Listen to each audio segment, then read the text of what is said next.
Hello, and welcome back to Saffron Honey Chai. And today, I'm here to ask you, what was the last creative thing you've done? Now, really think about it. Now, of course, we all think, well, I'm not that good at doing things, but I'm not asking if you're good at it. I'm asking if you did it. Like a little doodle in the margins. Did you write a funny little note to someone? What did you do that took a little extra thought power that wasn't critical?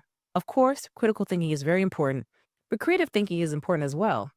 So how have you utilized that part of your mind to really make something shake? And, I'm not going to call Paw Patrol on you. You can take your time with this one, but really, really think. How have you brought your inner world into your outer world? Because I know all day we're thinking. I know everyone thinks a little differently, though. Apparently, some people don't have words when they think.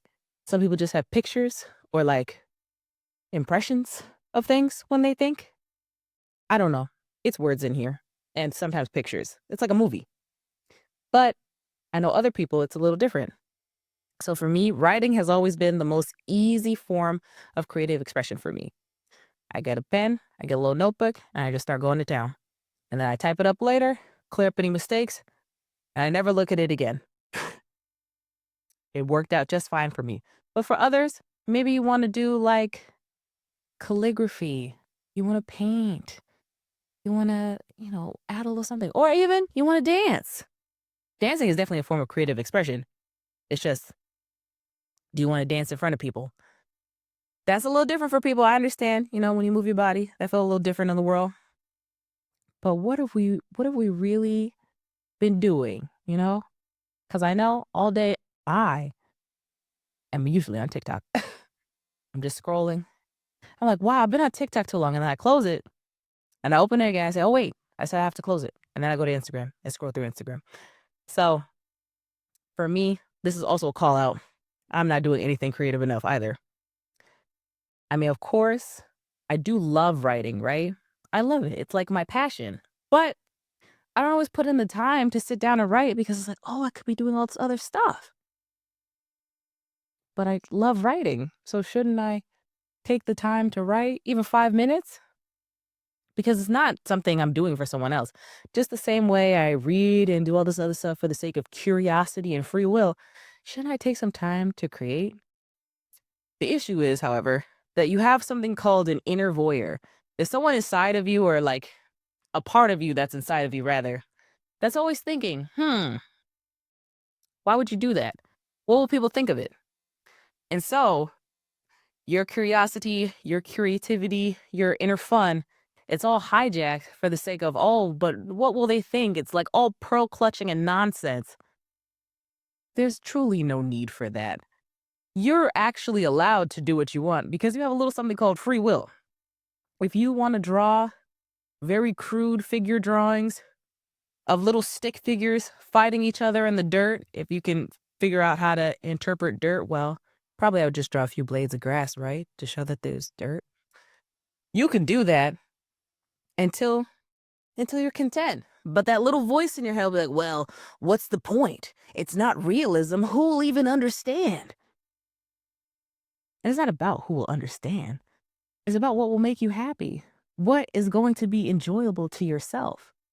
What is going to make you feel like you've expressed the thought? Now, of course, we have art. Art. Now, the hoity toity, high level art. Oh, would it belong in a museum? Oh, does this even belong in a museum? Then we want to question it because we're built to critique now. We've been trained to critique even our own self. And the inner voyeur loves critique. It loves to look and judge and say, wow, look at this fool. They don't even know what they're doing. But in fact, you do know what you're doing. You've done it your whole life. When you were drawing lines in the dirt as a little kid, when you were painting on the walls, your little scribbles. You obviously have a good hand of curiosity and a great handle on your creativity. You just have to let that inner child out and kick that inner voyeur in the pants. What are you voyeuring for? Get a job. Ooh. And beyond that, I think it's also important when we're being creative in our expressions to actually be somewhat tactile with it. So if you're someone who wants to dance, you don't have to be a top level dancer unless you're dancing with someone and you want to just make sure you don't step on them. I mean, as long as you're good enough to not step on their foot, you're a great dancer, in my opinion. You're great. But if you want to just do solo dance by yourself, I've seen some crazy modern dance performances. You could just roll around on the floor back and forth, over and over again, like a roly poly on the floor. And that could be an exceptional dance, especially if the didgeridoo is playing in the background. Man, listen, but you just have to be out there with it. You can't just be like, oh, well, I'm going to imagine it really clearly. No, get a piece of printer paper and draw it out. Oh, but I'm not going to buy a ream of printer paper. Okay, if you work an office job, I mean, I'm not a cop. Maybe you print something that's blank and then you do a little drawing. Use the whole page. Draw every little bit. Or put little squares on it. Draw on each and every single little square until you're contented. Write little poems in the little boxes you made. Make your handwriting as small as possible so you look at it later on with a magnifying glass. The world is your oyster, but you just have to get it out there for yourself. Get it out of your mind. Because the more you do something, funny enough, you find that it's easier each time. So maybe your crude little figure drawing of your little sticks fighting in the dirt, maybe at first you just have a few little blades of grass to show that they are in fact in the dirt, like you just drew the little.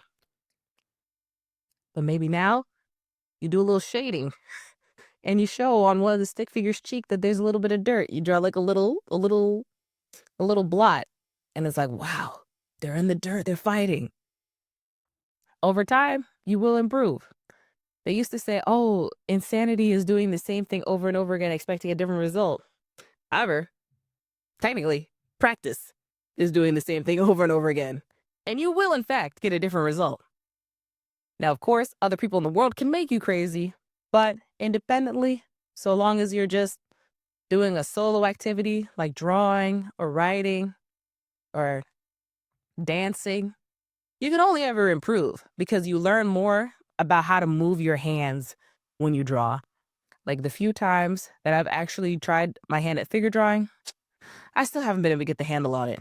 But when I draw my own abstract art, the way I like to draw it, I've really gotten a sense of like the curvature of the way I draw it. And of course, I'm going to show you an example. Like I get a sense of the curvature, I get a sense of the space, I get a sense of, okay, how much of the screen can I use if I'm on the iPad, or how much of this paper can I use if I'm doing it by hand? And as I continued on with it, I really was able to not only fill out pages with it, but really, really come up with completely different looks between the design. And I'm just drawing the same, like, it's just the same stuff over and over again. But it's the interpretation in the moment, is based on the way I'm feeling. I follow the vibe. And I ultimately usually feel a lot better when I'm done with it because look at that. I did something. I put something out there in the world. And now I feel, what is it? Fulfilled, impressed, proud, self satisfied. I don't know. One of those words. I'm sure there's another word that would suit it, but that's how I feel. And I know these days people are also really getting into the whole analog thing. They want to be more low tech. However, I think you and your iPad can go together just fine. If you do writing on your iPad, like if you hand write on your iPad and then it translates into the text, I think that's just fine as well. But it's important, I think, to really feel like you're a part of it, a part of the process. When you're typing or if you're just using AI to do it for you, like writing in the really specific query, and it's like, yes, I want, Italian, mixed race, da da da. And there's a bird, perhaps a giant eagle, that's flying over the Hudson River. I understand. You can get as specific as you want to, but at the end of the day, even when AI spits out the image at the end, you're not going to get that same feeling if you had done a bunch of crude, horrible, rudimentary cave drawings and then eventually got closer and closer to what you're looking for. You can always use that as a reference, though. I mean, it costs a lot of water, but you do you, baby. I'm not a cop. But I do think I'm going to continue to reiterate this, that being really in it, just doing something with your hands or with your body or with your mind and having it just be you in that activity can be so fulfilling and just all encompassing. It can make you feel so good because so often in our lives, there's things we can't control, right? Like if the rent goes up, you can't control what your landlord wants to do. If laws are changing and now you don't have health insurance anymore, you can't control that. If you get hit by a car and now you're in the hospital, you can't control that. But you can control some of how you react to it and how you cope with things. So instead of yelling at somebody, you could instead get in that sketchbook, get on that journal and be like, you wouldn't believe what Clarissa said to me today. Can you imagine having the gumption, the gall? You can get into it, baby. And you can draw, maybe Clarissa really upset you, thinking she could explain it all. You draw her with little devil horns in your little notebook, or in your little sketchbook, or on your iPad, and one of those notes pages with your Apple Pencil, of course. The whole world is really your oyster as long as you take the time to give it to yourself. Let yourself have control over the world. Now, of course, it's not encouraging megalomania. Please don't go out there and do that and say, oh, Venus told me to do that. I ain't tell you that. I told you have control of the world on that page or on the floor. And you might say, oh, but I can't walk or I can't do this. I can't do that. There are many different forms of physical expression and a form of dance that you don't have to stand to do.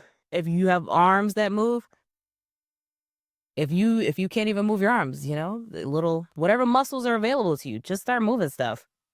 Just start moving stuff and living life because no matter what your circumstances are, you are still at least in control of what you can do. And even if that's just humming, that's what you can do. That's your impact on the world. That's the sound you're making. Hell, even if you just look in a very creative way, that could also be something. But you owe it to yourself to do something so that you can feel that you do, in fact, have an impact over the world, even if it's just on a piece of paper. Because ultimately, the most important impact we make on this world is the impact we make on ourselves.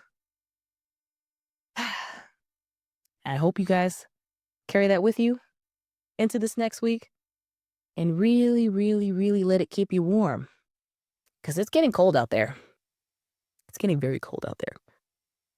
But with that, I'll see you guys next time. And I hope you creatively express in the comments any thoughts you might have, or just in your journal is fine. Till next time.